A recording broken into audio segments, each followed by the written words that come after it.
Streaming, así que también bienvenidos a los que nos estáis viendo en el otro lado de las pantallas vivas. Y empezamos hoy programación. Lo hacemos, pues la verdad, muy felices por contar con tres ponentes de excepción y bueno, pues con contar con Pablo Dors. Muchísimas gracias por querer presentar tu libro en nuestro espacio.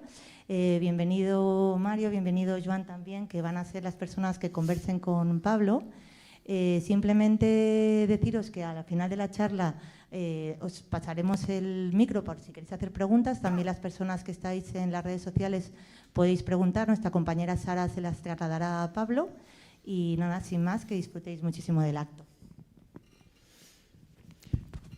Bueno, muchísimas gracias, Pita, por tus palabras y por acogernos en esta sala que yo aún no había visto, porque yo había visto la que estaba en la 7ª planta, pero esta sala nueva y tan magnífica para hacer actos así, pues es la primera vez.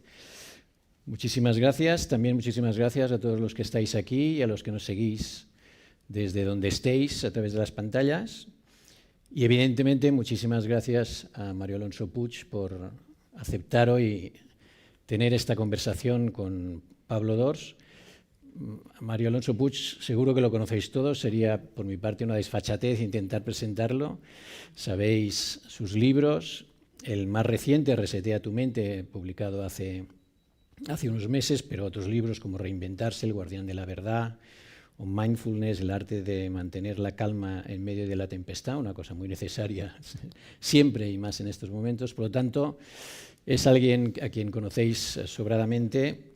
Y esta será la primera vez que Mario Alonso Puig y Pablo Dors tengan una conversación así en público. Y lo harán a partir del libro más reciente de Pablo Dors, Biografía de la Luz, que publicamos hace unos meses, en febrero de este año. Yo tengo el enorme privilegio de ser el editor de Pablo Dors.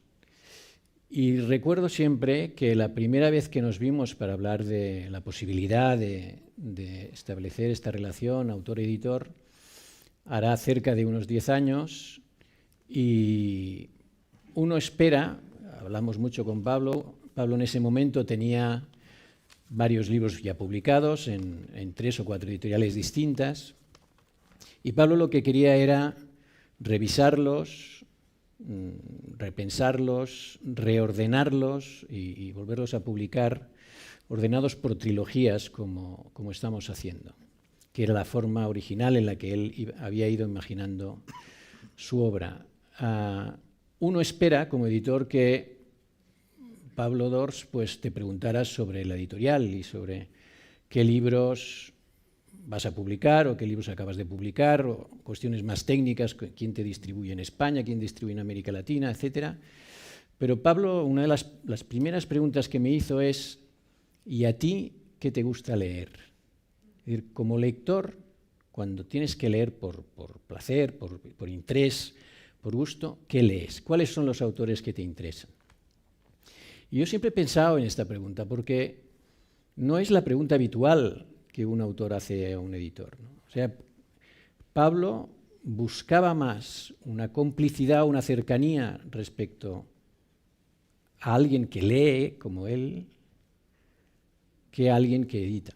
Es decir, como si lo más importante para él no fuera la estructura editorial, sino quién estaba detrás, es decir, qué lector estaba detrás o qué lector sería el que tendría que hablar con él y compartir sus libros, ¿no? Y eso siempre me ha quedado lo recuerdo mucho, esa pregunta. No sé si la recuerdas tú, Pablo. Perfectamente. ¿Sí? ¿Y la respuesta mía, me la recuerdas? Milan Kundera. Ah. Entre otros.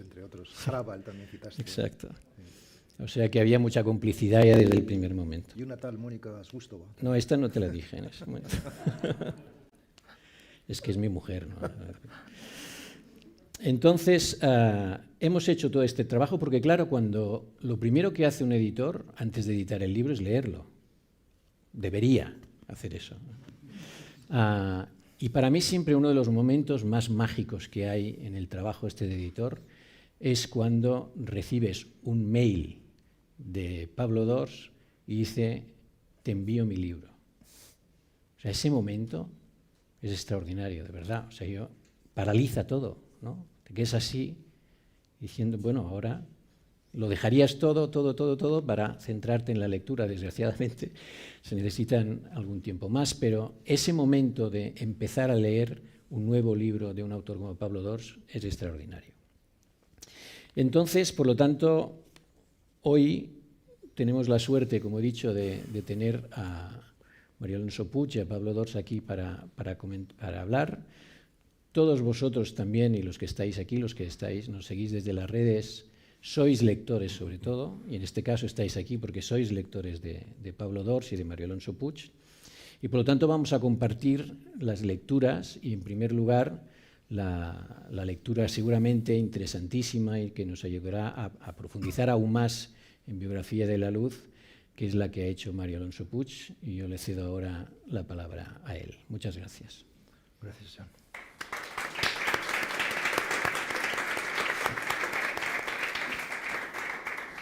Muchas gracias, Joan, y hola a todos los que estáis aquí presencial y los que estáis para nosotros igual de presentes al otro lado de la cámara. Voy a hablar un poquito de esos libros que te cambian la vida. Yo tengo la sensación, soy un enamorado de los libros, un enamorado de la música, tengo la sensación de que hay libros que tú no los buscas, sino que te buscan a ti. ¿Y por qué te buscan a ti? Bueno, pues eso es adentrarse en la profundidad del misterio, donde todo está conectado, nada está separado, por más que nuestros sentidos pretendan decirnos o hablarnos de una división que en realidad es absolutamente inexistente. Yo ya había leído Biografía del Silencio, soy enamorado de las prácticas meditativas, de hecho he estudiado bastante el tema de la meditación, que no lo he aprendido dentro del cristianismo, sino dentro del budismo. Y cuando leí Biografía del Silencio, yo no conocía a Pablo, de hecho lo compré en un sitio de lo más sorprendente, lo compré en el Museo del Prado. Me encanta el arte, voy a las tiendas de libros son para mí una pasión, y veo un libro que pone Biografía del Silencio, y digo, uff. Y no era la versión ahora mucho más sofisticada, era ese libro pequeñito, naranja y gris. Y empecé a leerlo y dije, este hombre, este autor, habla desde la experiencia. Estamos muy cansados, ¿verdad?, de escuchar o de leer a personas que hablan desde el conocimiento, pero no hablan desde la experiencia, no hablan desde la propia vivencia. No hay que preocuparse, que la música siempre es bien recibida. Siempre es bien recibida la música. No le pondremos una pega a la música. Otra cosa son, como en una ocasión escuché un móvil que era el grito de Tarzán. No daba crédito, eso es otra cosa. Bueno, total que empecé a leer aquel libro, y ese libro tenía una magia que sin duda han sabido apreciar los lectores por el éxito descomunal que ha tenido Biografía del Silencio, y si no lo habéis leído, realmente es uno de los libros que merece la pena leer.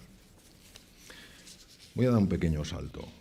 Para mí no hay figura más relevante, más imponente, más hermosa que la de Jesús. No la hay. Para mí, la figura de Jesucristo resume el ideal de todo ser humano. Y dicho esto, he de decir que la mayor parte de las veces que yo leía el Evangelio o que escuchaba los sermones en la misa, salía igual de vacío que había entrado. Y me preguntaba cómo era posible que con semejante personaje no pudiéramos darle otra lectura. Y realmente, cuando he estudiado temas de otras filosofías, en este caso estamos hablando del religare, volver a unir lo que se separó, pero hay filosofías, yo me he dado cuenta que hablaban de una dimensión espiritual muy profunda que acogía a todo el mundo. ¿Cómo era Jesús? Jesús acogía a todo el mundo. Jesús acogía a los que los demás despreciaban, prostitutas, publicanos, recaudadores de impuestos, todos. Y era enormemente firme con aquellos que sometían al ser humano, que les sometían de una forma larvada. Se quejaban del poder romano y había un poder mucho más oculto que les sometía con reglas absolutamente infumables. Había cerca de 1000 reglas el día del sábado. Jesús curaba en sábado, pero no les importaba la curación, les importaba la regla. Ya os podéis imaginar la angustia con la que vivía la gente, ¿no? Entonces yo me preguntaba si no habría otra posible lectura, una lectura más profunda. Una lectura que hablara no tanto del aspecto histórico indudable, sino del aspecto místico. Es decir, de aquello que desafía lo aparente, de aquello que va a lo profundo, que va al fondo de las cosas, que no se queda en la forma. Y realmente he de decir que había buscado dentro de algunos escritores del cristianismo algo que verdaderamente me moviera, pero honestamente lo único que encontraba era Mateo 17, 25, Lucas 23, 45, Juan no sé qué. Digo, si eso ya lo sé. Y fue entonces cuando me encontré con Biografía de la Luz, me llevé una ilusión, lo vi en la librería, vi que lo había escrito mi amigo Pablo Dors, porque después hemos coincidido en algún evento, en alguna conferencia, ¿verdad? Y, claro, es un tocho de 564 páginas. Y a mí los tochos, me he tenido que tragar tanto tocho en la carrera de medicina, que yo veo un tocho y me produce una sensación de, pero lo había escrito Pablo. Y un tocho escrito por Pablo no es tanto tocho. Y entonces me compré el libro y empecé a leerlo. El libro está dividido en 12 secciones, como los 12 apóstoles, y cada sección trata un tema con distintos comentarios. Según llevaba leídos 2 o 3 capítulos, hasta el comienzo del libro, le escribí a Pablo. Le mandé un WhatsApp y le dije, Pablo, qué maravilla has escrito. Si puedo en algún momento ayudar a transmitir o de alguna manera expandir un poquito en la medida de mis posibilidades el mensaje, cuenta conmigo. ¿Qué tiene Biografía de la Luz? Biografía de la Luz es un viaje a la experiencia de la relación con Jesús que no es fácil encontrar en otro tipo de lecturas y que no es nada fácil de encontrar, en mi experiencia, en la mayor parte de los sermones. De alguna manera te vas sacudiendo por dentro y además estoy absolutamente convencido que es un libro útil para personas que no son cristianas, que son budistas. Yo nunca he encontrado ningún problema con mis maestros budistas y el cristianismo. De hecho, tuve uno que me abrazó y me dijo, continúa siendo un buen cristiano. Maestro budista reconocido internacionalmente. No tienen ningún intento de proselitismo. Lo que tienen es el deseo de que tú reconectes con lo que da sentido a todo, que es la dimensión profunda de la existencia. Entonces, verdaderamente estuve durante tiempo, porque 564 páginas son unas cuantas, cada día leía uno. Algunos, pues todos son hermosos, algunos son de una profundidad verdaderamente impresionante. El dominio de este caballero que tengo a mi derecha, del lenguaje, es algo espectacular. ¿Por qué? Porque Pablo escribe con el lenguaje del alma. Pablo es un místico y es un poeta. Y necesitamos místicos. Los místicos como Santa Teresa, los místicos como San Juan de la Cruz, San Pedro de Alcántara, han sido personas que han tocado directamente lo inefable, aquello que no se puede expresar con palabras. Y necesitamos la presencia mucho más del misticismo que del dogmatismo.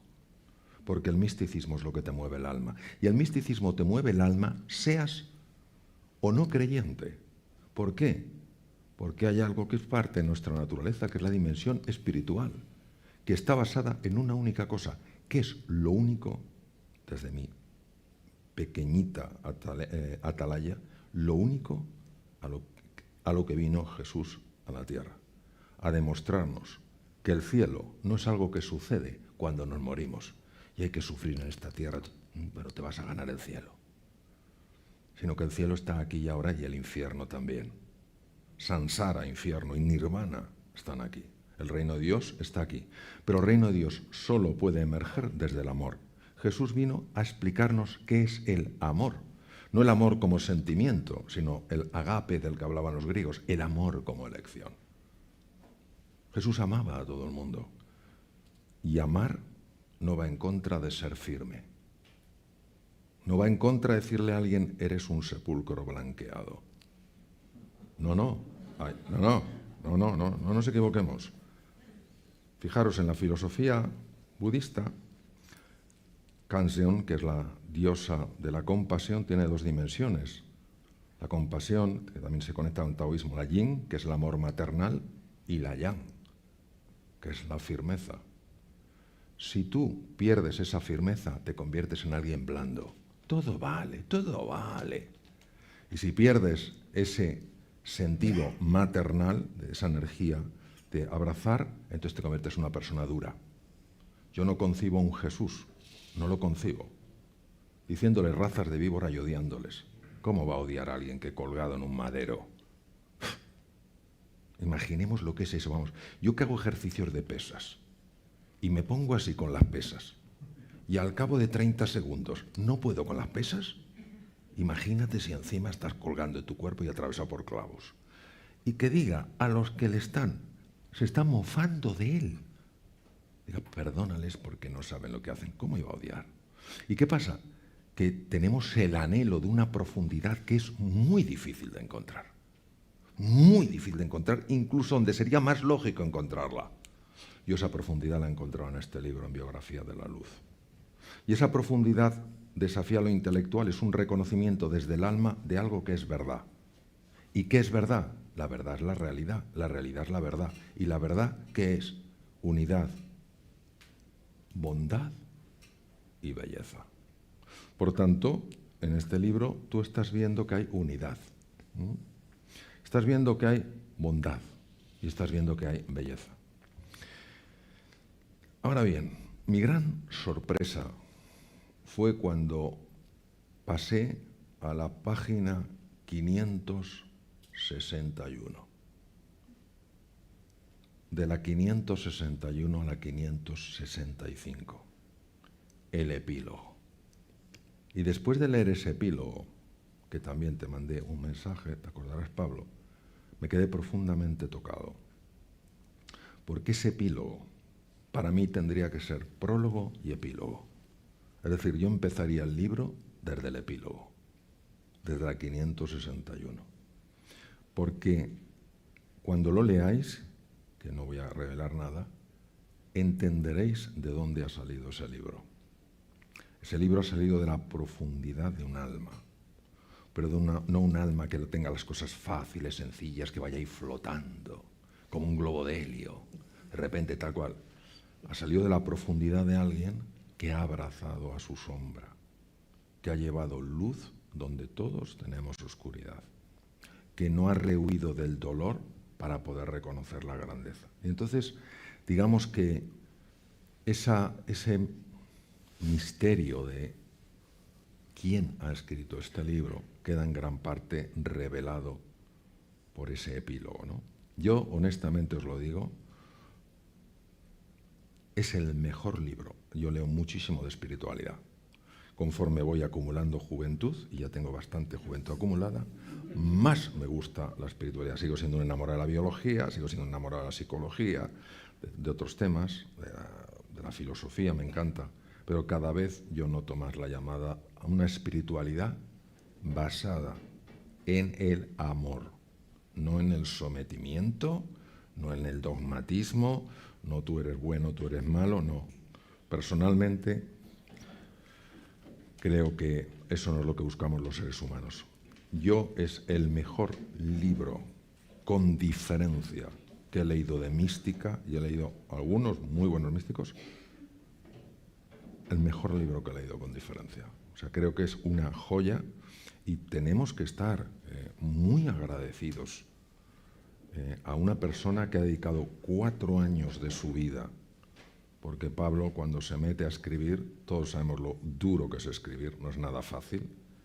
Pablo, cuando se mete a escribir, se mete a escribir. Y 4 años escribiendo este libro es para realmente estarle agradecidos.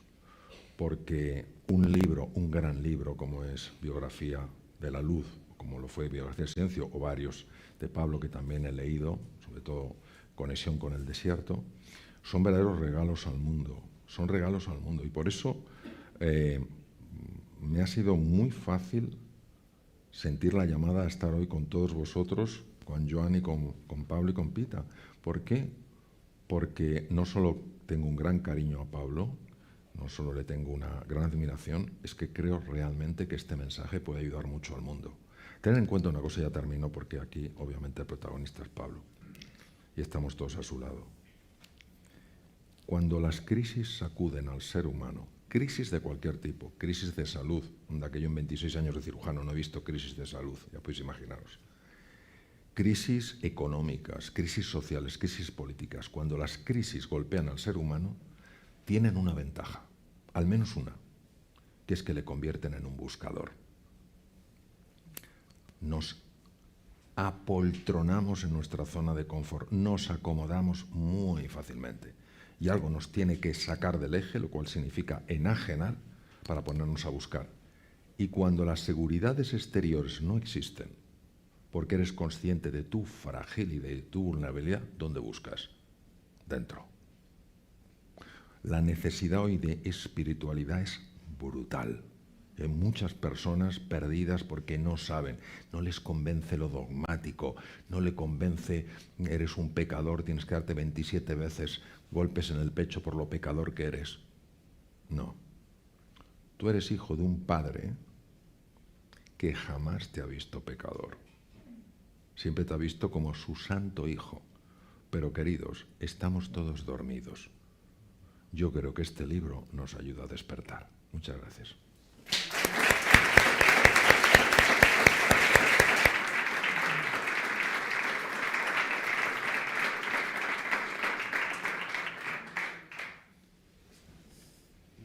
Buenas tardes. Muchas gracias.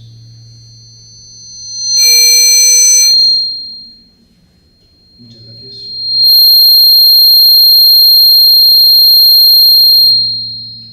Relax. Respiramos hondo.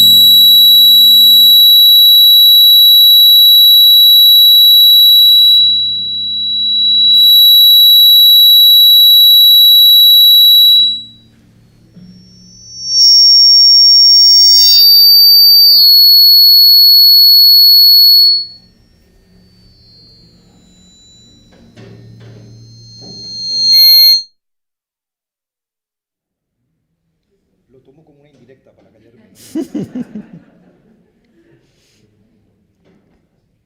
Bueno, igual no es necesario, ¿no? El micrófono sí. Sí, para los de fuera.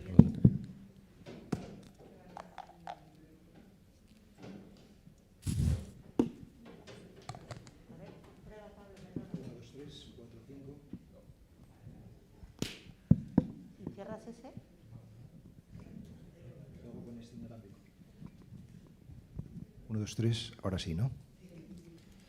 Bueno, pues buenas tardes, estaba diciendo. Me ha conmovido esta presentación, Mario, te lo agradezco profundamente.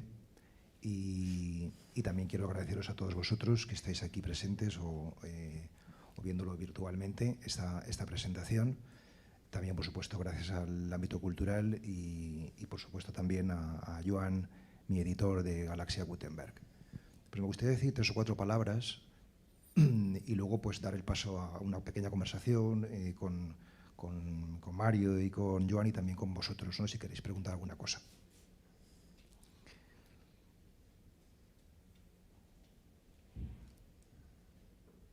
Tanto en el ejercicio de la escritura como en el ejercicio de la meditación, que practico a diario, es decir, la palabra y el silencio, que son mis 2 oficios, mis 2 ministerios,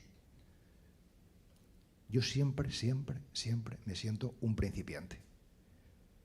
Y creo que no solamente me siento un principiante cuando me pongo a meditar y cuando me pongo a escribir, sino que realmente lo soy. O sea, que no es algo subjetivo, sino que realmente cada vez es un empezar de nuevo, por completo. Claro que tienes experiencia, pero el acto de escribir, el acto de meditar es tan es tan brutal, es tan intenso, es tan radical, esa es la palabra, que te coloca en una situación de novedad absoluta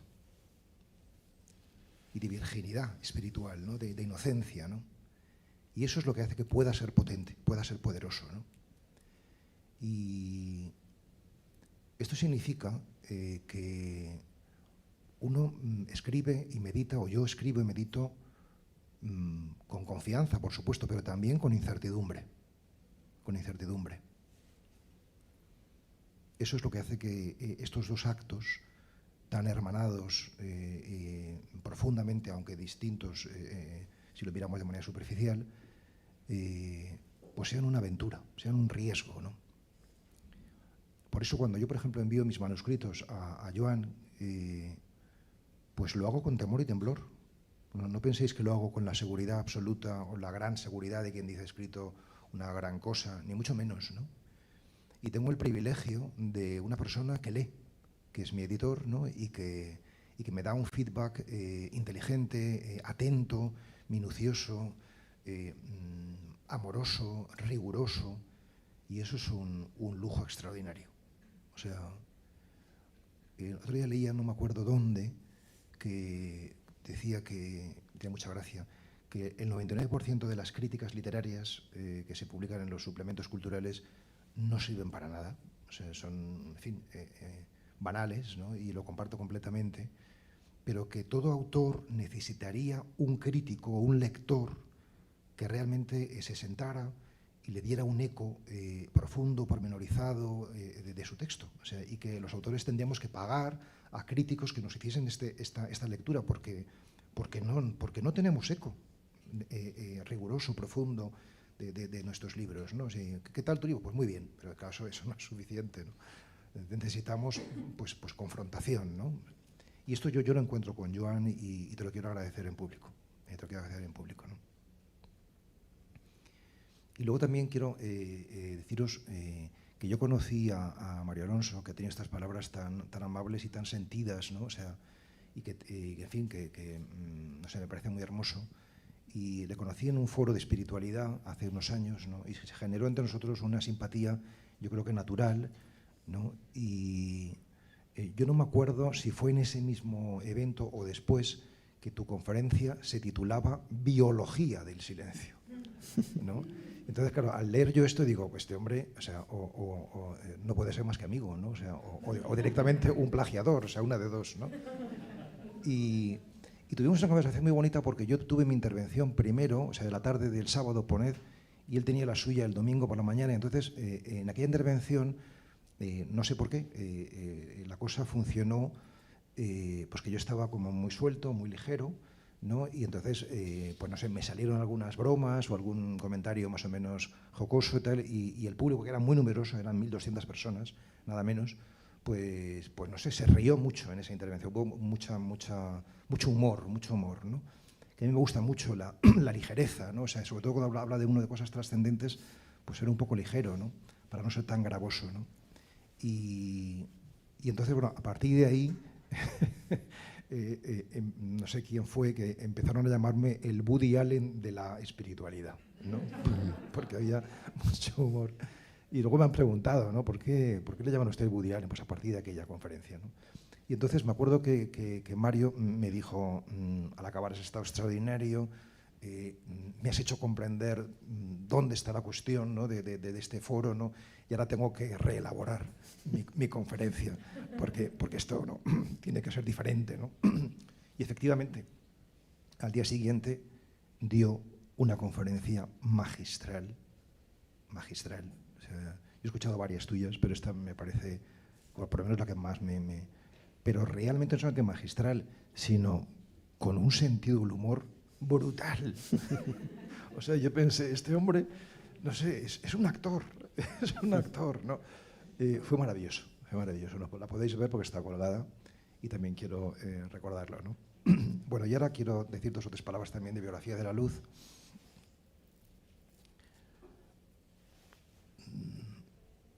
La primera palabra es que yo soy un discípulo y que lo que he hecho ha sido aproximarme con infinito respeto a un texto que evidentemente pues, va muchísimo más allá de lo que yo pueda decir o glosar. Y nunca pensé que yo escribiría una obra sobre los evangelios, pero el tema se me ha ido imponiendo con los años, ¿no? Y este libro, como todos los libros de verdad, pues nacen de una necesidad íntima. O sea, no nacen de una estrategia o de un deseo simplemente, sino que nacen porque es lo que nace de ti. O sea, lo difícil no es escribir, sino saber qué libro tienes que escribir, ¿no? ¿Qué pide ser escrito por ti, ¿no? O sea, yo invierto mucho más tiempo en saber qué tengo que escribir que en escribirlo realmente, ¿no?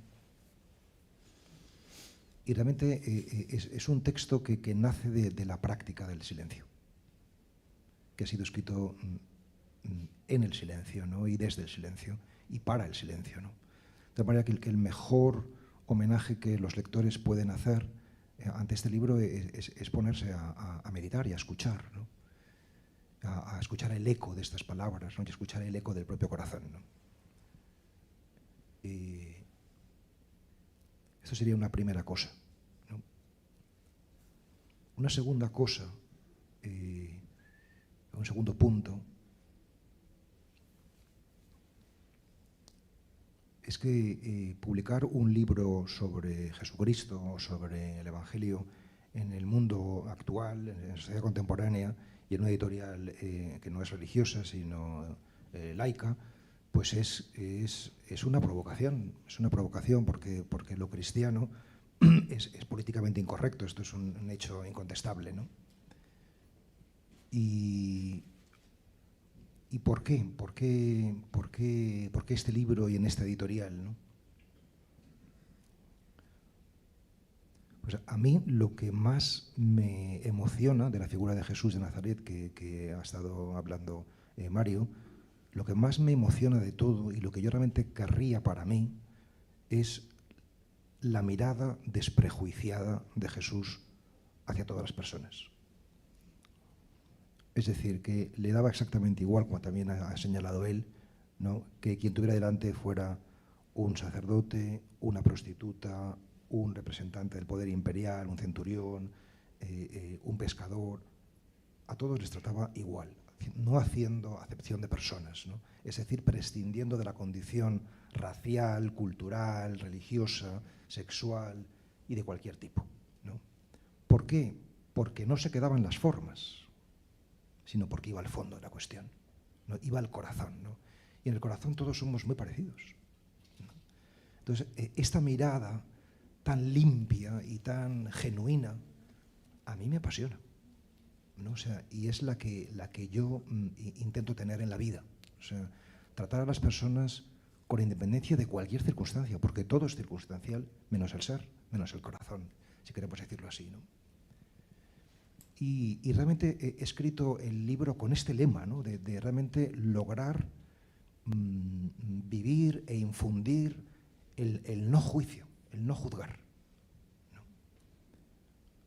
Y de tal manera que la gente que dice, pues es que este es un libro muy religioso, es un libro muy para creyentes, o sea, yo creo que están profundamente equivocados y que miran la vida con prejuicios, ¿no? Y no hay nada peor que los prejuicios, ¿no? Que nos impiden, ¿no? O sea, la vida, las personas no se dividen en blancos, negros, creyentes, no creyentes, buenos o malos, cultos o incultos. O sea, esa no es la división, ¿no? La división es vivos o muertos.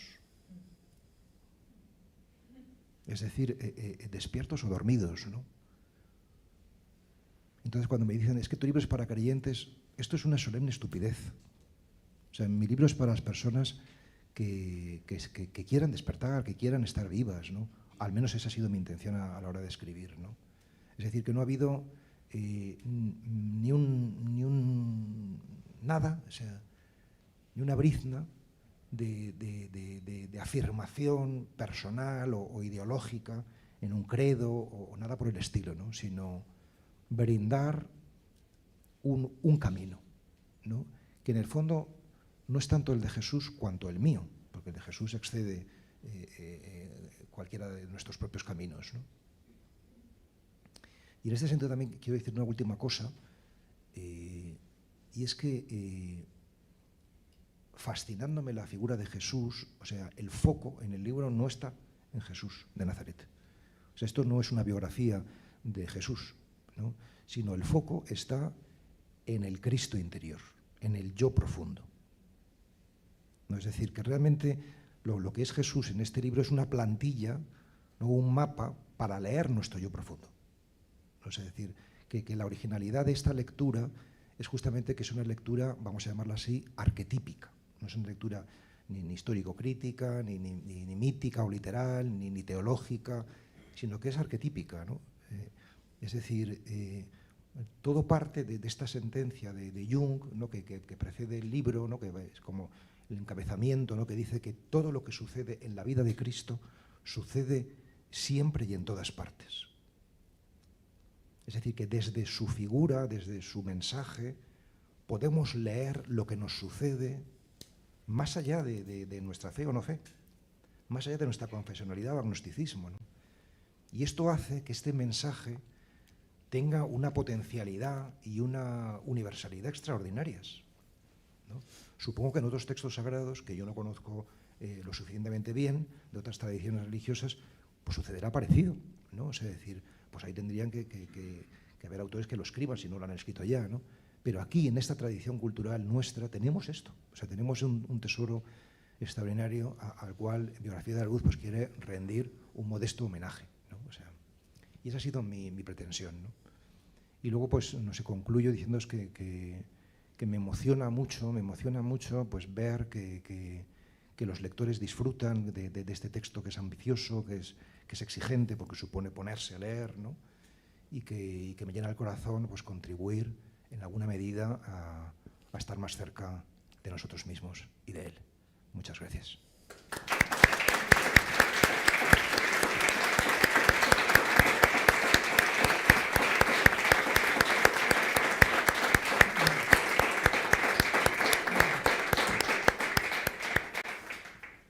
Yo creo que ahora os toca a vosotros, si queréis hacer alguna pregunta, o también a la gente que está en el otro lado de la pantalla, ¿no?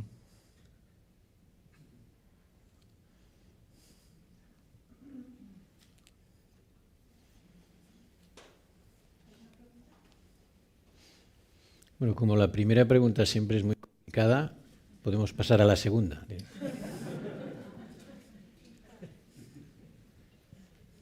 ¿No? Pablo, yo quería entonces... Ahí hay una pregunta, ¿no? Ah, no. ¿Aquí? Aquí sí.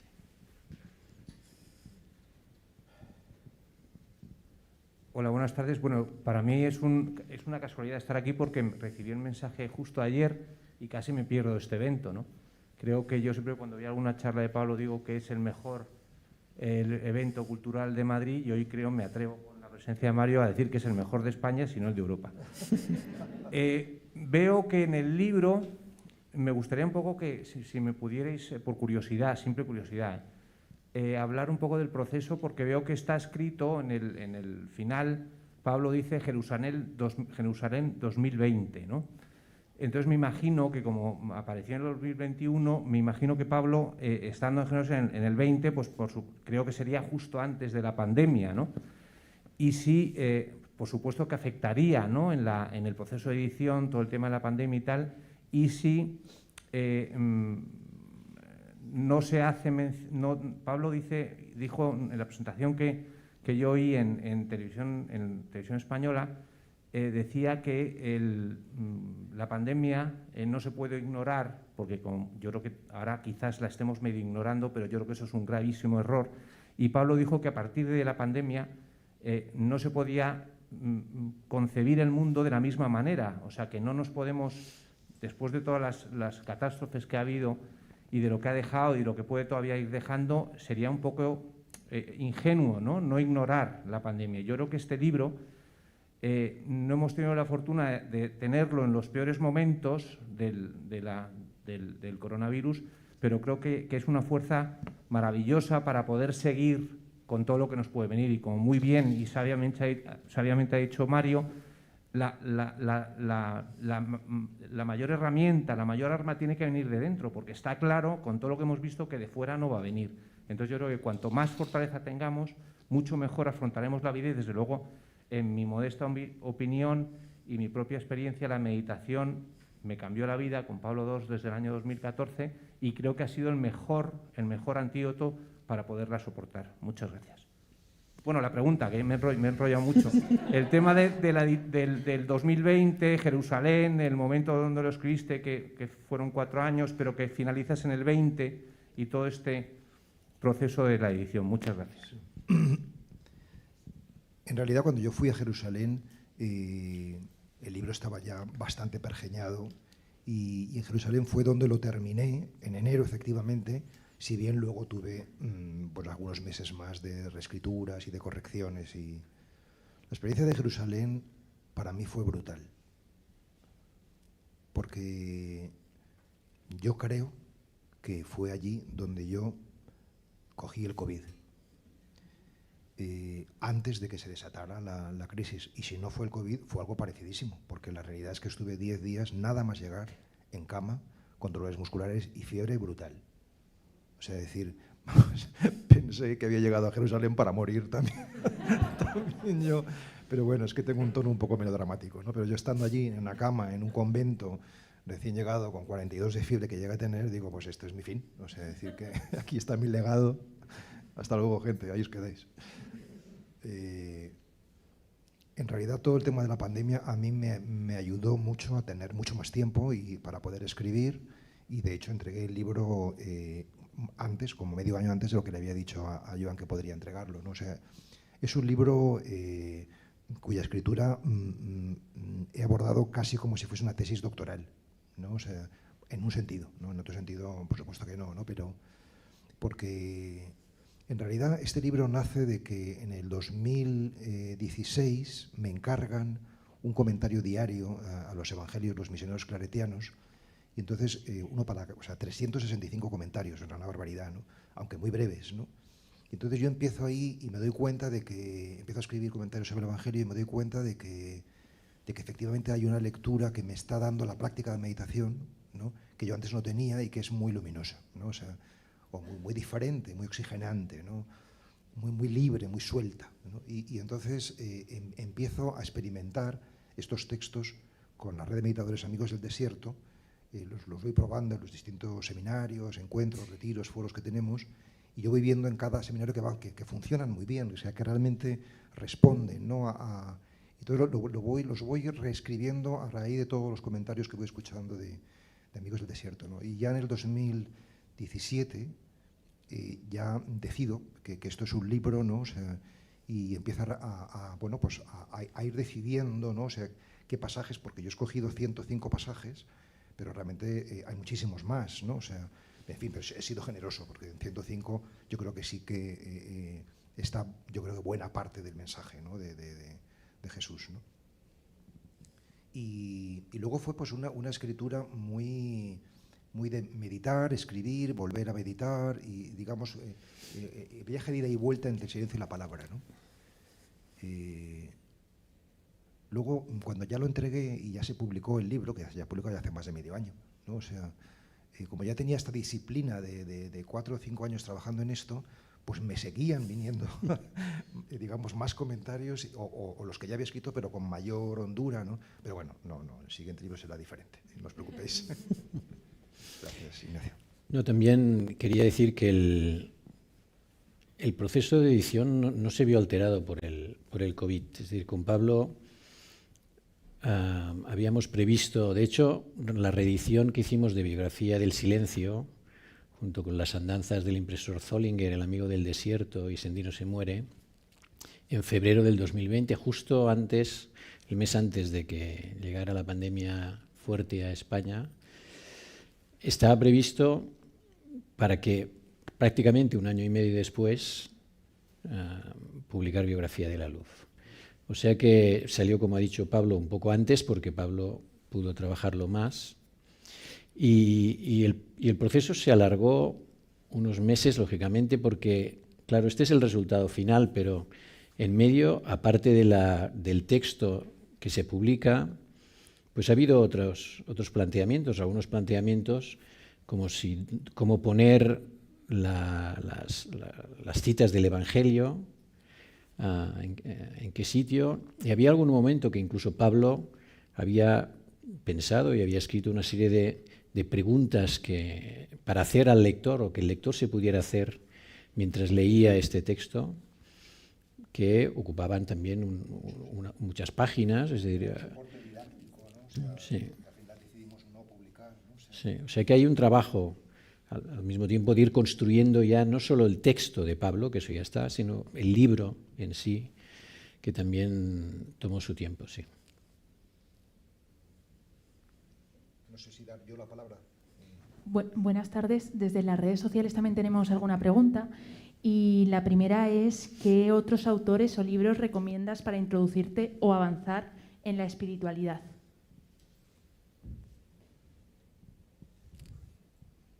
Bueno, yo recomendaría, en primer lugar, un clásico de la espiritualidad ortodoxa que se titula Relatos del peregrino ruso, un anónimo ruso.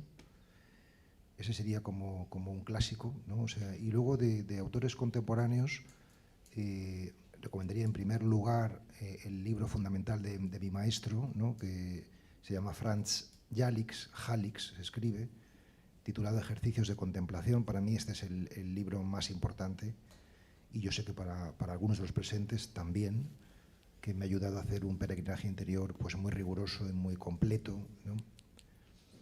Y por citar alguno más, ¿no? O sea, hay ahora un agustino canadiense que se llama Martin Laird, que tiene un par de títulos maravillosos. Uno es una ausencia iluminada, y otro es En tierras silenciosas.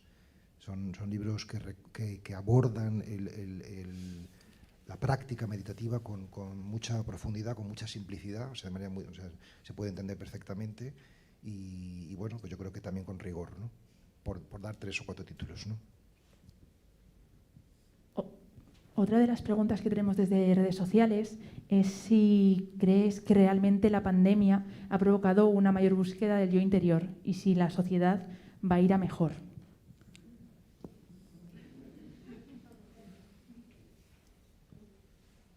Yo soy un pesimista esperanzado. Es decir, que por carácter tiendo al pesimismo, no lo puedo evitar, ¿no? O sea, pero una cosa es cómo se nace, otras cosas es lo que uno se hace, ¿no? Y realmente yo tengo mucha esperanza en que realmente vamos a un mundo mejor. Es decir, creo que este tiempo que estamos viviendo, con todas sus contradicciones, ambigüedades y oscuridades innegables, terribles, ¿no? Es mejor que cualquier tiempo pasado. De hecho, seguramente la inmensa mayoría de nosotros no querríamos cambiarnos a ningún tiempo del pasado, ¿no? Por algo será, ¿no? O sea, creo que hay una evolución de la conciencia muy clara, ¿no? Y que se está... Es decir, evidentemente la inmensa mayoría de la gente, la pandemia no le ha servido para madurar interiormente, ¿no? Sí, pero sí creo que una minoría, a lo mejor muy minoritaria, sí que ha hecho o hemos intentado hacer, ¿no? Este proceso de mayor interiorización, ¿no? Y creo que todo empieza siempre con una minoría, y que esta minoría puede ser una minoría significativa, ¿no? O sea, es decir, yo sí que creo que estamos en un nuevo paradigma espiritual que está naciendo en estos años, ¿no? Que bajo el lema de la conciencia o de la unidad, ¿no? Y en ese sentido, lo he dicho muchas veces también, ¿no? En entrevistas o en distintas en fin, conferencias y intervenciones, ¿no? Que creo que el COVID nos trae un mensaje ético y un mensaje místico, ¿no? El mensaje ético es que hemos de cambiar de vida, no podemos seguir viajando como locos, consumiendo desenfrenadamente, maltratando el planeta y así sucesivamente, ¿no? Hemos de cambiar, ese es el mensaje ético, pero el mensaje místico es que todos somos uno, es decir, que estamos interconectados, ¿no? Que no podemos prescindir de no sé, no ponernos la mascarilla, porque luego eso afecta y se contagia, y al final pues todo redunda en todos, ¿no? Entonces, esta conciencia de unidad que nos trae esta enfermedad, pues es algo nuevo en la historia de la humanidad. Nunca hemos sido abatidos por un mal todos, ¿no? O sea, y lo hemos sabido, hemos sido conscientes de ello, ¿no? Y en ese sentido, yo creo que ahí hay algo que se está abriendo. No creo que el cristianismo, que hasta ahora en Occidente ha sido la espiritualidad hegemónica, no creo que en el futuro pueda seguir siendo hegemónica, pero no pasa nada. O sea, creo que los que nos sentimos cristianos podemos aportar desde nuestra tradición. Biografía de la Luz lo intenta hacerlo, ¿no? O sea, pues nuestro patrimonio espiritual extraordinario, ¿no? Y contribuir en la construcción de este paradigma universal, de la conciencia de la unidad, que yo creo que nos puede ayudar mucho, ¿no?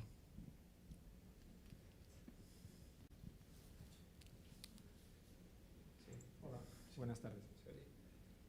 Sí. Bueno, Pablo, comparto lo que... Se oye poco, no sé si es poco. que no funciona o te paso el mío, o quizás no sea necesario, no sé. Hola, ¿se oye? Sí, ahora pégate mucho. Sí. Te digo, bueno, buenas tardes. Comparto todo lo que se ha dicho aquí sobre el libro y sobre Pablo. No sé si es el momento oportuno de hacer la pregunta, ¿no? Porque la quería hacer al principio, pero veo que se ha entrado más en materia. Más que una pregunta, es una anécdota y es una curiosidad, ¿no?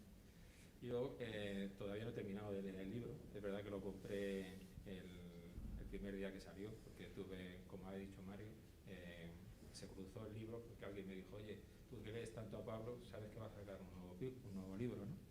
No lo sabía, ya me enteré y lo compré, ¿no? Pero todavía no lo he terminado porque me pongo a leerlo y a lo mejor me puedo tirar con una hoja pues días, ¿no? Y entonces, cuando estoy ahí dándole vueltas, tengo una curiosidad, que es muy banal. Y digo, bueno, ¿y este tío cuántas vueltas ha dado a las frases para que queden como han quedado? Han quedado perfectos. Entonces, cuando escribes, como es tan complicado muchas veces el poner lo que quieres, pues yo digo, esta tiene que ser un trabajo súper profundo y de mucho tiempo y de darle muchísimas vueltas. No sé si es así o... Pues es así y no es así. O sea, es así en el sentido de que efectivamente, no sé, escribir es como vivir, ¿no? O sea, o como tener una relación personal, ¿no? O sea, que una conversación, luego otra, luego compartir un viaje, luego estar juntos una tarde, es decir, una relación se va construyendo poco a poco y al final pues eres amigo de esa persona, ¿no? Y tampoco sabrías bien decir cómo, pero ha sido pues una historia, ¿no? Y la escritura pasa lo mismo, o sea, tienes que tener, yo creo que mucho amor al oficio, ¿no? de la escritura, ¿no? Y una gran vocación, ¿no? Si no vuelcas toda esa energía, ¿no? O sea, entonces, por una parte sí, o sea, porque vuelves y vuelves hasta que de alguna manera la formulación recoge lo que tú piensas. A veces pasa algo mucho más hermoso, ¿no? Que no es que la formulación recoge lo que tú piensas, sino que la formulación te descubre lo que no pensabas. Es decir, que tú no tienes una idea, la escribes, sino que escribes y te encuentras la idea, ¿no? Es decir, que es escribiendo como se crea realmente, o sea, escribir es un acto de revelación, eso es lo hermoso, ¿no? Que no es simplemente un acto de comunicación, que ya sería, pues no sé, pues en fin, generoso, ¿no? No es generosidad, es que tú eres el primer beneficiario de tu propia escritura, ¿no? Si tienes la humildad de enfrentarte día a día, porque es un oficio duro, ¿no? Como tantos oficios, ¿no? Picar piedra debe ser más duro todavía, claro, o sea... Pero sí digo que es duro porque realmente la escritura, igual que la meditación, te confronta con tu propia estupidez. Es decir, con tu vanidad, o sea, es decir, lo que te sale el 99% de las veces es malo. Es así, hay que tirar la papelera, ¿no? Entonces, claro, soportar continuamente que escribes estupideces, pues es duro, porque lo que te está diciendo es que eres un estúpido, ¿no? O sea, entonces, ¿quién es escritor? Pues quien resiste su propia estupidez, ¿no? Entonces te mantienes y después de 100 páginas... O sea, decir, este libro tiene 500, pero yo no exagero si digo que a lo mejor he escrito 5.000. En serio, o sea, decir que de cada 10 páginas pues sale media. O sea, es que es así, ¿no? O sea, hay que tener, como decía mi abuela, hay que tener mucho más cerca, el escritor tiene que tener mucho más cerca la papelera que el archivero, ¿no? Pero también es verdad que a veces no hay que dar ninguna vuelta, porque te sale directo. O sea, claro, eso es una gracia, ¿no? O sea, decir, de pronto este pasaje o este párrafo, pues claro, esos son pues, los milagros, ¿no? Pero sí que hay algunas páginas no sé, por lo menos 4 o 5 de estas 500 que fueron tal cual, o sea que prácticamente no tienen nada de corrección, ¿no? Es lo que te puedo decir. Pablo.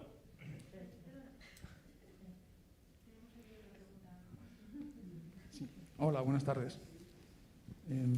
Bueno, yo quería aprovechar que tenemos un médico budista y un sacerdote que medita en la tradición de los padres del desierto para hacer una pregunta quizás demasiado profunda, pero es que no es normal tener, por un lado, el aspecto más intelectual de la espiritualidad, no lo digo en términos despectivos ni mucho menos, que sería representado por Mario, y por otro lado, bueno, pues la figura de un sacerdote que cree en la gracia, que cree en Dios y que cree, como creemos los que meditamos a su lado, que en el momento de meditar hay una intervención divina que nos sana, que nos, bueno, como dice Halix, que nos cura el inconsciente, ¿no?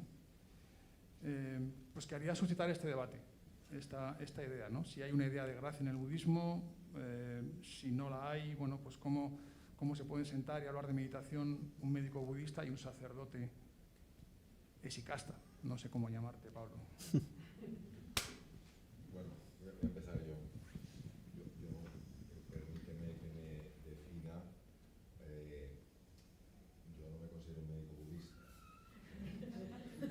Yo me considero una persona cuya profesión es la medicina, cuya pasión es entender aquello que me cuesta entender y que he encontrado en la experiencia con maestros budistas la capacidad de penetrar en dimensiones profundas de la mente. Lo cual no solo no me ha alejado del cristianismo, sino que me ha acercado al cristianismo. Porque lo que he visto es lo mismo cuando lees a Rumi. Rumi nació en Afganistán en el siglo XII-XIII.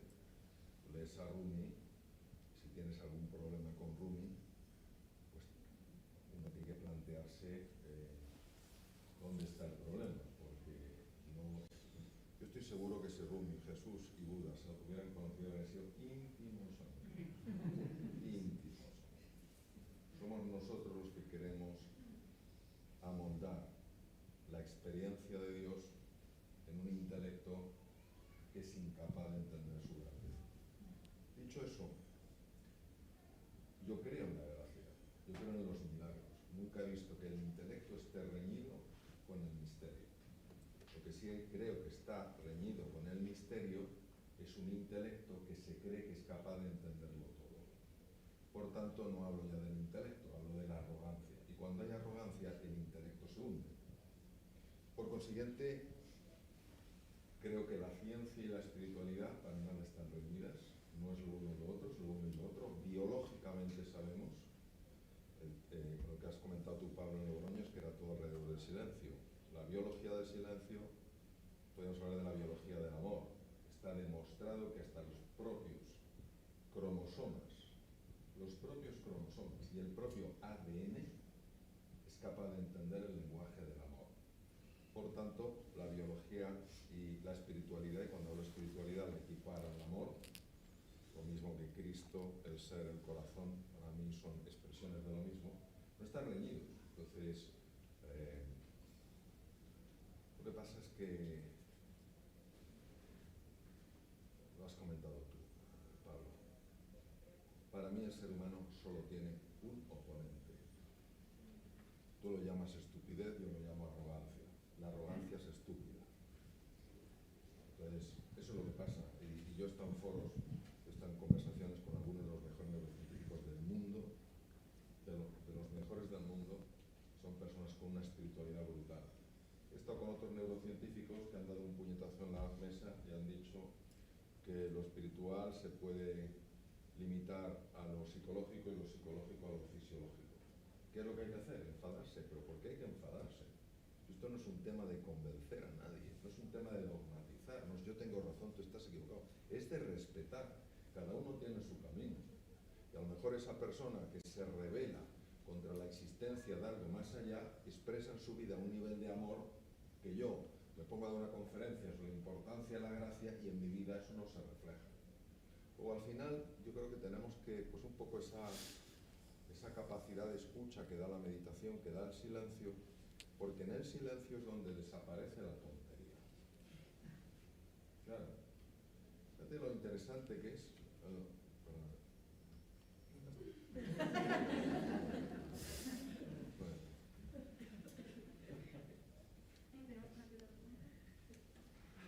Hola, Pablo. Yo todavía no he podido leer la biografía de Aluz. Me he leído prácticamente toda tu obra, iniciándome en la biografía del silencio, que también, como supongo que a la mayoría de la gente aquí que lo ha leído, le cambió totalmente la vida. Me inicié en la meditación prácticamente cuando salió el libro, 2012, 2013. Y yo quería saber si en estos años en la que has hecho una labor tan grande, además, notas que la Iglesia ha cambiado su postura frente a la meditación, que yo creo que antes había una especie como de prejuicio o asociación al budismo, ¿no? Y tú además como discípulo zen también, quería saber si notas que en la Iglesia hay esa nueva forma de mirar la meditación, además como una herramienta sanadora también, que no es exactamente, igual tú tienes una opinión distinta, exactamente igual que la oración. Y bueno, quería saber tu opinión.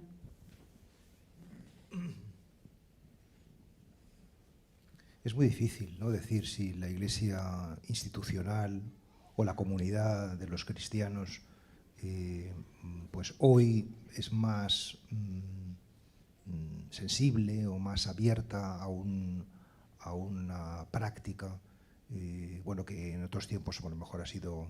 Es difícil, ¿no? Es difícil decir.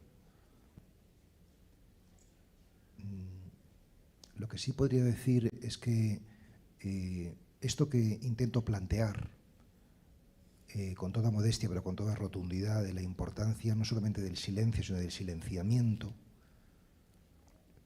es un camino que en la Iglesia ha sido muy minoritario, incluso marginal. Bueno, porque el cristianismo se ha construido desde la palabra, ¿no? Y yo lo que estoy planteando no simplemente es que hay que meditar, o sea, que eso no es una práctica que nos va a hacer bien, ¿no?, sino que hoy es necesario plantear el cristianismo desde el silencio, que no es otra cosa, por otra parte, que la otra cara de la misma medalla. El silencio y palabra son la misma medalla, ¿no? Pero que el punto de partida hoy en nuestro contexto, en mi modesta opinión, no debe ser la palabra, sino debe ser el silencio. O sea, no debe ser la semilla, sino la tierra, ¿no? Y que trabajando esto, ¿no?, o sea, la semilla tendrá posibilidades de fructificar en el futuro o no, pero si no trabajamos esto, no las tendrá de ninguna manera, ¿no? Entonces, en el fondo el planteamiento que estoy haciendo es bastante radical porque supone un cuestionamiento de toda la praxis pastoral, de todo el quehacer eclesial, ¿no? Y por eso esto es en fin, algo difícil de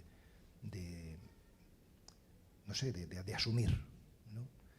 Pero yo sí que creo que va habiendo un cierto movimiento, ¿no?, en esta línea, siempre minoritario, pero significativo, ¿no? O sea, yo lo que descubro es que cuando uno hace silencio, se va liberando poco a poco de prejuicios, y entonces la palabra de Dios, la palabra de Cristo, ¿no?, o sea, la palabra de los iluminados, ¿no?, tiene un poder inimaginable.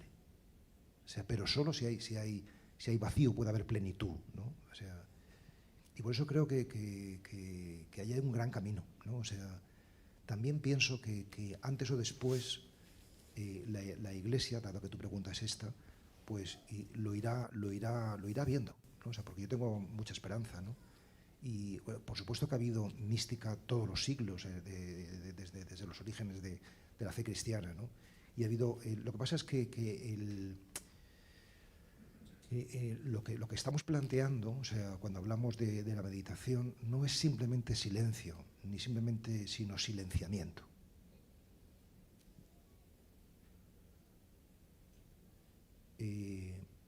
Hay un autor que se llama Paul Knitter, que también recomiendo sus libros, ¿no?, que hace una lectura de la fe cristiana desde el budismo, y es un teólogo católico casado con una budista protestante, y es muy, muy interesante porque abre un horizonte de reflexión y de práctica nuevos, ¿no? O sea, es decir, yo pienso que, por supuesto, que con un enorme respeto a nuestra tradición, que yo amo y respeto cada vez más, cuanto más la conozco, pero creo que podríamos decir que el cristianismo está por estrenar, ¿no? Es decir, que hay un mundo nuevo a la hora de entender y vivir el legado de Jesucristo, ¿no? Y esta puede ser una puerta pues muy interesante, ¿no? Y bueno, por supuesto que no soy el único ni el primero en que está intentando pues transitar este itinerario, ¿no? esta estela. Sí. También él, que lleva mucho tiempo con la mano levantada. Hola, Pablo. Primero, gracias por este torcho de libro. Este torcho de libro, claro, esta mascarilla es demasiado buena. Pero a pesar de tener tanta materia, un par de veces he vuelto de escuchar una homilía en una misa, una homilía un poco regular, y pensaba, a ver qué dice Pablo sobre este texto y sobre esta parábola, y no lo encuentro. Y así que si quieres hacer un suplemento, bienvenido sea. Tu editor ha dicho que este concepto de las trilogías, y así estoy pensando que, mira, hemos tenido la biografía del silencio, entonces entramos del silencio, luego encontramos la luz, ahora la biografía de la luz, y estoy pensando, ¿qué va a ser la tercera biografía? Pues también me lo he planteado yo, pero de momento no voy a escribir una tercera biografía porque de momento no es lo que tengo en la cabeza y en el corazón, ¿no? Pero si tuviera que escribirla sería la biografía del cuerpo, que es lo más elemental, pero también lo más esencial, ¿no? O sea, volver al cuerpo. Buenas tardes. Yo te conocí hace años, o mejor dicho, te descubrí con Sendino se muere. Para mí, tú eres un místico de nuestro tiempo. Yo creo que es un honor y un privilegio. Pero eso lo dices porque no me conoces bien. O sea. Pero un místico del cielo y de la tierra, así te lo digo. Entonces, es un privilegio estar aquí esta tarde, escuchándote y escuchando a los dos y a los tres. Entonces, yo he podido crecer y he podido ser mejor persona hacia los demás y también creo que hacia conmigo mismo. Y eso se lo he podido trasladar a mi mujer Patricia y a todos los que están a mi alrededor. Entonces, considerándote un místico, ahí va mi pregunta. ¿Qué palabra o qué frase o qué párrafo dirías que describen a Pablo II, a Nelson Mandela, a Mahatma Gandhi, a la Madre Teresa? No lo veas como un halago hacia ti mismo, porque entonces a lo mejor te puedes llegar a cortar, sino ponte desde fuera y esas personas que acabo de nombrar, ¿qué podrías decir acerca de todos ellos? Esa es mi pregunta. Sí. No, contesta tú. O sea, a mí cuando me dicen tú eres un místico o un maestro y tal, o sea, a mí me genera un poco de rubor. Yo creo que eso es algo totalmente saludable, ¿no? O sea, porque si realmente sintiera así, soy un místico y tal, pues no sé, sería, no sé, pues un engreído, o sea, yo ya lo he dicho, soy un discípulo, ¿no? O sea, intento, en fin, no me presento como modelo de nada porque sería absurdo, ¿no? O sea, los que me conocen bien saben que no, ¿no? O sea, quizás la única virtud mía es la perseverancia. O sea, que yo soy muy obstinado, como decía Germán Hesse, ¿no? La obstinación, ¿no? O sea, soy muy constante, ¿no? Y porque tengo pues este carácter y esta pasión, ¿no? O sea, y ciertamente de alguna manera el misticismo que no es otra cosa que la pasión por la unidad, ¿no? Pues recoge mi aspiración fundamental, ¿no? De tal manera que ciertamente yo soy sacerdote, yo soy escritor, pero realmente lo que deseo ser es yo mismo, ¿no? Es estar en comunión con todo, es decir, un místico. Eso es lo que resumiría lo que yo aspiro, ¿no? Y respecto a qué puedo decir de estas personas que has mencionado, de estas grandes figuras en fin, sí, de la espiritualidad o de iconos, ¿no? de la belleza, de la verdad, del bien, pues que son necesarios, estas personas son necesarias para que nos demos cuenta que nosotros podemos ser como ellos, ¿no? Son maestros y por tanto son puertas, ¿no? O sea, un maestro es aquel que te hace ser discípulo de todo, no solamente de él o de ella, sino de todo, ¿no? Que te pone esa actitud discipular, ¿no? Y estas grandes personas, ¿no? Grandes figuras, pues han abierto esta puerta, nos han abierto esta puerta, ¿no? Y nos dicen que es posible, ¿no? Pero no para que les subamos en un pedestal, sino todo lo contrario, ¿no? Para que nos demos cuenta de que son gente de carne y hueso como nosotros y que nosotros podemos también, pues, vivir algo parecido a lo que ellos han propuesto y han vivido, ¿no? ¿Querías comentar? Sí. Yo creo que es muy difícil que tú puedas contestar a esa pregunta, porque si contestaras... yo creo que es muy difícil que tú puedas, Pablo, contestar esa pregunta, porque si contestaras no serías Pablo. Yo diría que lo que tienen en común todas son que irradian luz. Irradian luz. Entonces, para mí es lo que tienen. La Madre Teresa de Calcuta irradiaba luz, Nelson Mandela irradiaba luz, Pablo irradia luz. Entonces, como esto no es un juego del ego, no es quién irradia más luz, es irradiar luz.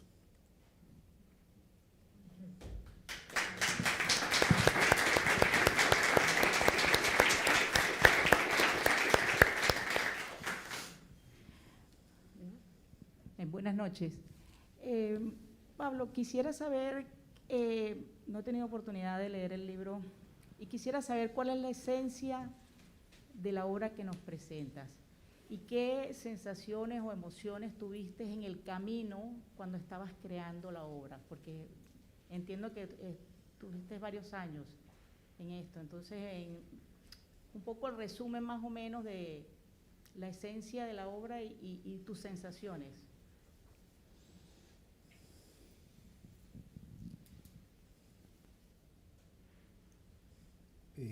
Este libro que os he recomendado, El peregrino ruso, narra la historia de un hombre que es un buscador, que quiere, su gran pregunta es ¿cómo puedo yo orar constantemente?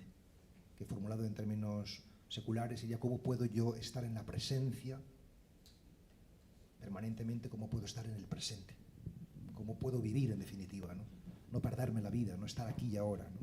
Por traducirlo en lenguaje laico, ¿no?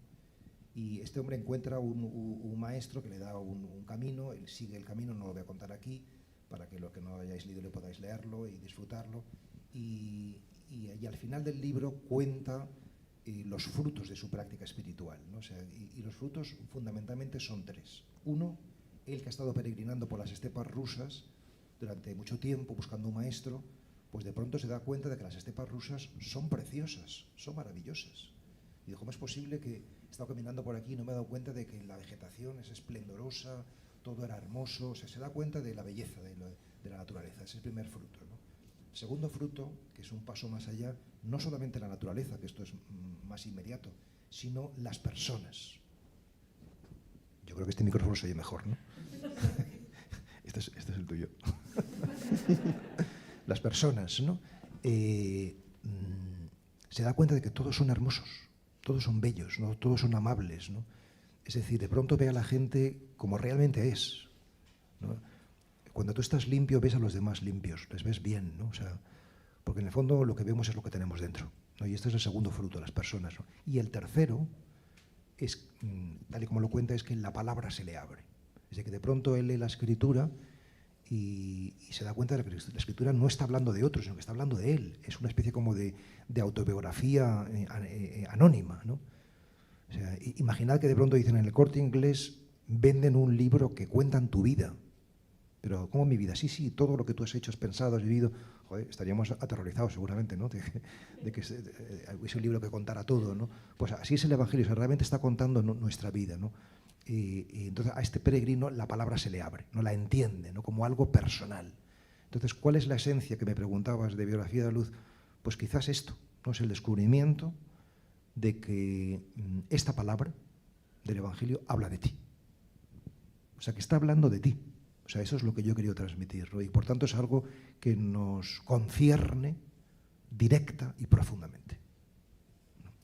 Y respecto a mis sentimientos a la hora de escribir, pues claro, uno pasa por multitud de sentimientos y de emociones, ¿no? O sea, en realidad escribir, como cualquier aventura importante en la que tú te metes, pues supone transitar pues una montaña rusa, ¿no? de momentos de exultación, de exaltación, momentos de depresión, de hundimiento, ¿no? de negrura. O sea, los libros no se escriben solamente con la mano o con la cabeza o con el corazón, se escriben con las tripas, se escribe con la vida entera, ¿no? O sea, tú te vuelcas ahí, es un acto de amor, ¿no? O sea, y de entrega, pues como cualquier acto de amor y de entrega que podáis imaginar, ¿no? A mí lo que más me gusta a la hora de escribir es cuando experimento, que lo experimento no muchas veces, pero sí de vez en cuando, alegría. O sea, cuando siento alegría, que además es la alegría de la creación. Yo sé que aquí hay creadores, escritores. Cuando uno crea algo, ¿no? O sea, se siente profundamente alegre, ¿no? O sea, porque en el fondo sabe que no es una cuestión puramente de dominio técnico del asunto, sino que es una gracia, es un plus, ¿no? Es un regalo, ¿no? Y de pronto pues te sientes merecedor de un regalo que se te ha dado, ¿no? Y eso te produce una conmoción y un chispeante y una alegría que a veces he calificado de rabiosa, porque no sabes ya qué hacer con ella, ¿no? De electrizante, ¿no? Y eso es lo más hermoso. Y lo más oscuro, pues ya lo podéis imaginar, ¿no? Un sentimiento de orfandad, de vergüenza de uno mismo, ¿no? En fin, de oscuridad.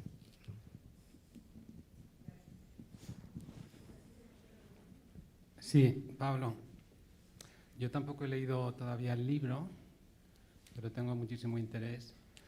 Mi aproximación a la figura de Jesús el Cristo, yo soy de formación atea, pero de vocación espiritual, y se produjo cuando entendí que estaban hablando de cada uno de nosotros.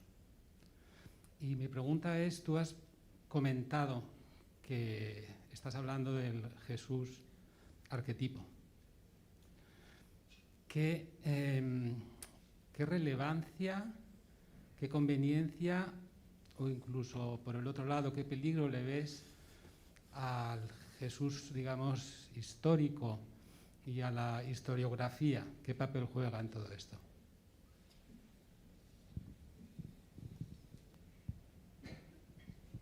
No veo más peligro en la lectura histórica del Evangelio que quedarse ahí. O sea, la lectura histórica del Evangelio está muy bien, pero no alimenta el alma. O sea, amuebla la cabeza, te da criterios, digamos, rigurosos, científicos, ¿no? de lo que es la crítica textual, pero realmente no te alimenta, ¿no? Entonces, yo recuerdo que cuando yo estudié teología, pues yo me sentí muy frustrado ante las asignaturas bíblicas, porque uno espera que la Biblia pues sea preciosa y tal, pero realmente el enfoque tan histórico-crítico de los profesores, de todos los libros bíblicos, para mí era un rollo. Para mí era un rollo porque yo quería, no sé, sustancia, ¿no? O sea, decir, enseñanza espiritual, ¿no? Y no me la daban. O sea, lo más que me daban era alguna lucubración teológica más o menos ingeniosa, pero que, bueno, pues que te alimenta tu capacidad especulativa, pero no encontré lo que buscaba. O sea, es decir, de alguna manera he intentado escribir o he escrito el libro que a mí me habría gustado leer cuando yo estudiaba, ¿no? O sea, esto... sea, yo no prescindo del Jesús histórico. Además, esto me lo digo en el prólogo, ¿no? O sea, pero ese no es mi foco, ese no es mi punto de atención. O sea, no me interesa ver si eso sucedió o no, si eso tiene fundamento, si esas son las palabras que Jesús dijo o no. Esto pues es interesante, pero a mí no me interesa. O sea, no es mi foco, ¿no? O sea, creo que yo, por ejemplo, cuando estaba teología, pues menos histórico-crítico y quería más, no sé, pues no sé, la simbología, el inconsciente, la fantasía, o sea, todo lo que nos interesa a los que tenemos un alma un poco más artista, no tan cientifista, ¿no? Con todo respeto a la ciencia, ¿no? Pero o sea, yo también creo que la teología tomó esa deriva, la exégesis tomó esa deriva por complejo ante la modernidad, o sea, porque le parecía que si no hacía cosas así, pues la modernidad no la iba a tomar en serio, ¿no? ¿Y cuál ha sido la consecuencia? Pues la consecuencia es que la teología ha caído en una decadencia brutal y que la modernidad la toma todavía menos en serio. O sea, de hecho no existe la teología ya prácticamente, ¿no? Hola, buenas tardes. Yo quería hacer una breve introducción diciendo que yo creo que Pablo tiene el don de ser escritor, o sea, es un don, has nacido con eso, gracias a Dios. Y luego el gran dominio del lenguaje, y a través del lenguaje nos transmites el alma humana, o sea, desde las partes más oscuras hasta las partes más lúcidas. Y en estos 21 años, todos los libros publicados, yo considero que desde el primero hasta este último hay una evolución de tus etapas vitales. Y realmente ahora esta obra de Biografía de la Luz es la culminación, aunque espero que sigas escribiendo más trilogías. Y dicho esto, mi pregunta, porque hay varias trilogías, ¿qué fueron primero? Tú siempre te has dicho que eres un arquitecto en tu manera de trabajar como escritor. Entonces, ¿qué han sido primeros? ¿La estructura de las trilogías o has empezado escribiendo tus primeros libros y a partir de ahí luego las has clasificado en trilogías? Porque los años no son correlativos. Entonces, esa siempre es una duda que me ha llamado la atención. Y muchas gracias. Gracias a ti. Mi abuelo tiene una glosa donde dice, de manera muy bonita, que un día descubrió que todas esas glosas, esos textos breves que había escrito a lo largo de su vida, que escribía todos los días una glosa, por tanto miles y miles de textos, ¿no? Todas esas glosas conformaban un edificio. Se dio cuenta, ¿no? O sea, este descubrimiento a otro nivel y de otra manera, pero de forma análoga, lo experimenté yo mismo mientras iba escribiendo mis libros, cuando ya tenía, bueno, no sé, 7, 8, ahora tengo 12, ¿no?, publicados, pues me di cuenta de algo similar, ¿no? O sea, me ha pasado como escritor, pero también me pasa como ser humano, ¿no? O sea, llega un momento donde echas la vista atrás y te das cuenta de que lo que has vivido, no solamente lo que has escrito, sino que lo que has vivido no es arbitrario, no es casual, no es caprichoso, sino que obedece a un misterioso pero inteligente itinerario.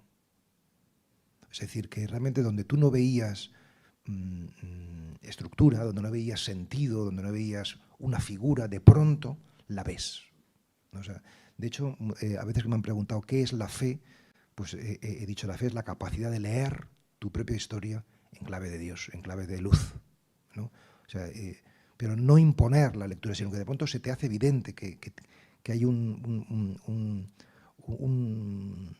linealidad, una figura hermosa y que le da sentido, ¿no?, a todo, ¿no?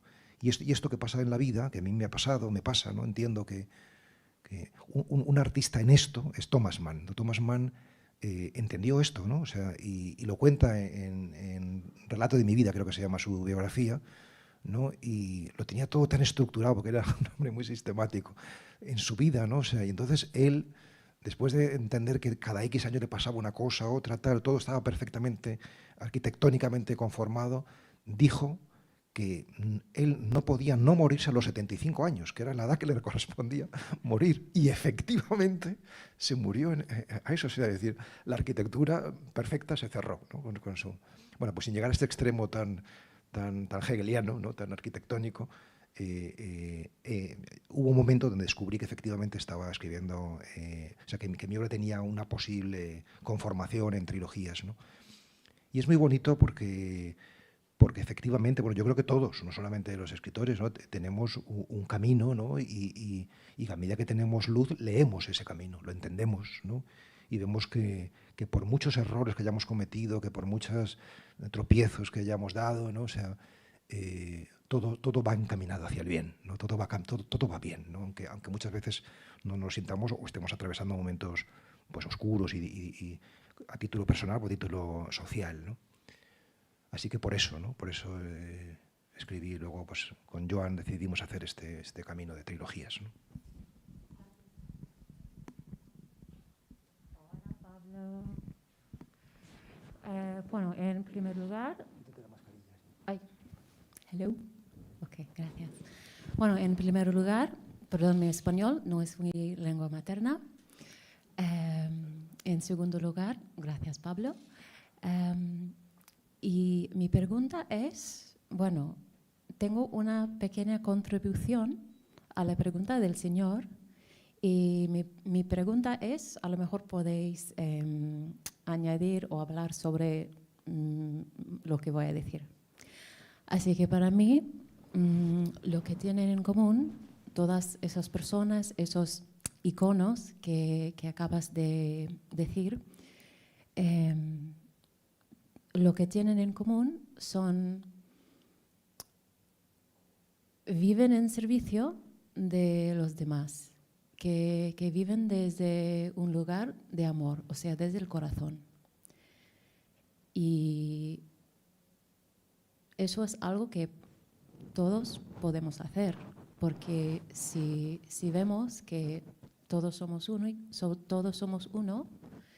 y si conectamos a todo el mundo así, desde el corazón, todos podemos ser como los héroes o la gente así. Y, por ejemplo, y si vives desde ese lugar de amor, afecta a todo el mundo, incluso a tu mujer, a la gente en tu ambiente. Y para mí, eso es lo que hacen Pablo y toda la gente que son los héroes. Así que me gustaría saber vuestros pensamientos. Gracias.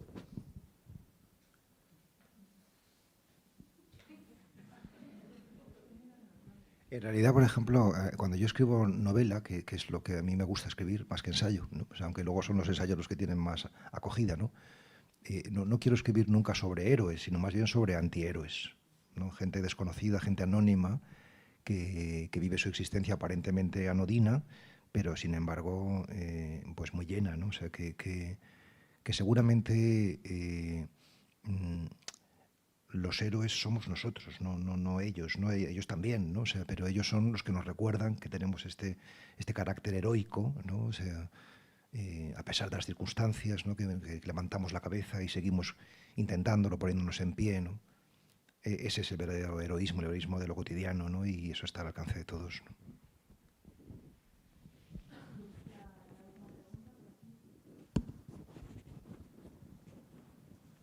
Pablo, háblanos un poco sobre la portada del libro, que me llama la atención el dibujo. Esta portada ha tenido grandes defensores y grandes detractores. O sea, hay gente que le encanta, ¿no? Y gente que dice, pero ¿qué has puesto esa especie de fantasma, ¿no? O sea, o ese muñeco, ¿no? Bueno, en la reedición de mis libros, todas las cubiertas son cuadros o detalles de cuadros de Paul Klee, que es un pintor alemán, que es mi pintor favorito y que yo admiro profundamente, ¿no? Paul Klee, para mí, resume dos cosas, ¿no? O sea, que es por una parte la inteligencia y por otra parte lo infantil o lo lúdico, ¿no? Y lo fusiona, ¿no? O sea, esa lúcida ingenuidad, ¿no? de sus cuadros es lo que de alguna manera yo quiero reflejar en mis textos, ¿no? O sea, creo que la cubierta de un libro es muy significativa de lo que el autor, o tendría que serlo, ¿no?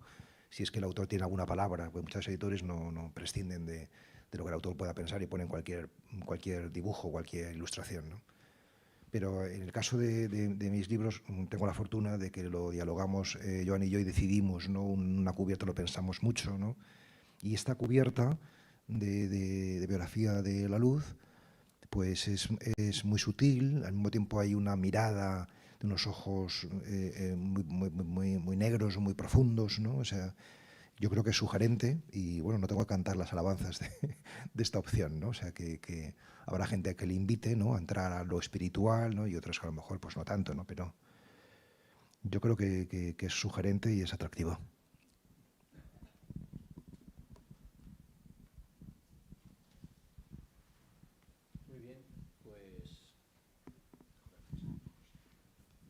Pues lo vamos a dejar aquí. Muchísimas gracias a todos por vuestras aportaciones. Yo creo que ha sido un diálogo. Podríamos estar hablando muchas horas. De hecho, esta es una conversación interminable, por suerte, y seguramente tendremos muchas más oportunidades de continuarla.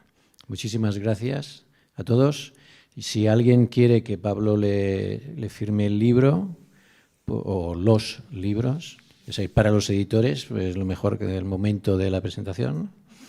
Pero Pablo estará dispuesto. Muchísimas gracias a todos, muchísimas gracias al Corte Inglés y hasta pronto. Gracias a todos.